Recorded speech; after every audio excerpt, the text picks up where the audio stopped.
महादेश में जीव जंतुओं का विकास स्वतंत्र रूप से शुरू हुआ। सबसे पहले पुष्प वाले पौधे धरती पर विकसित हुए एवं परागण के लिए कीट पतंगों के साथ संपर्क स्थापित हुआ। वे तेजी से धरती पर बढ़ने लगे। इसी समय पहली बार धरती पर सांपों का जन्म हुआ। डायनासोर में सबसे भयंकर था टिरानोसॉरस रेक्स। भूस्थल पर इसका ही राज चलता था। यह प्राय 12 मीटर लंबा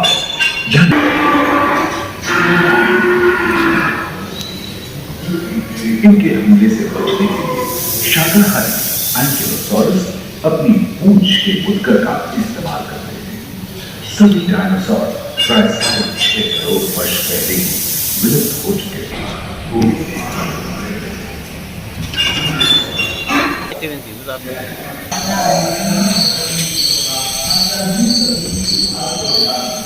डायनासोर के विलुप्त होने के बाद भूतल पर स्तनधारी प्राणियों का आधिपत्य शुरू हुआ।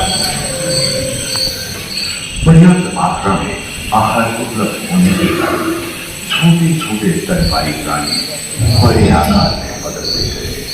इसी तरह बड़े बड़े शाकाहारी एवं मांसाहारी स्तनधारी प्राणियों की उत्पत्ति हुई, जो आज के हाथी और घोड़े में रूपांतरित हुए। लेमूर, टर्सियर जैसे प्राइमेट भी इसी युग में पैदा नहीं मिलते थे। एक एवं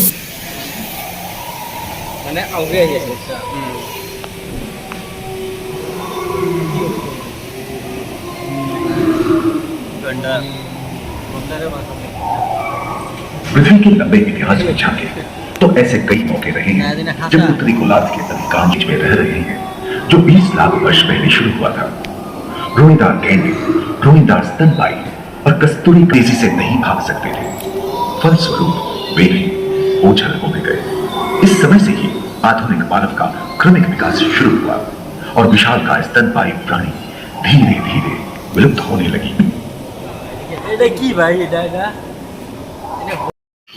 पृथ्वी के चारों ओर फैल गए थे। धरती में पाए जाने वाले अधिकांश कोयले ही कार्बोनिफेरस युग के मृत पौधे से उत्पन्न हुए थे, जो कि धरती के अंदर दब गए थे।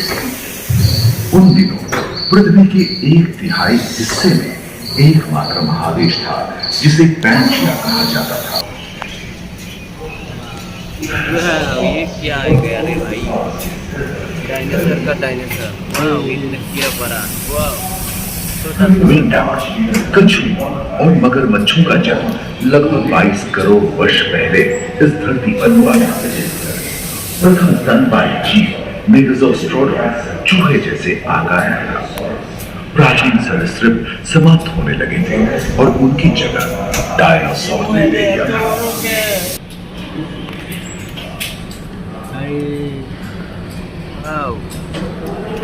कितना अच्छा है।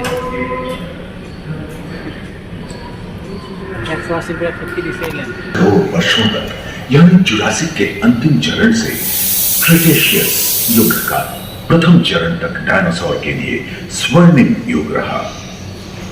जलवायु में नमी की मौजूदगी से पृथ्वी पेड़ पौधों से भर उठी थी।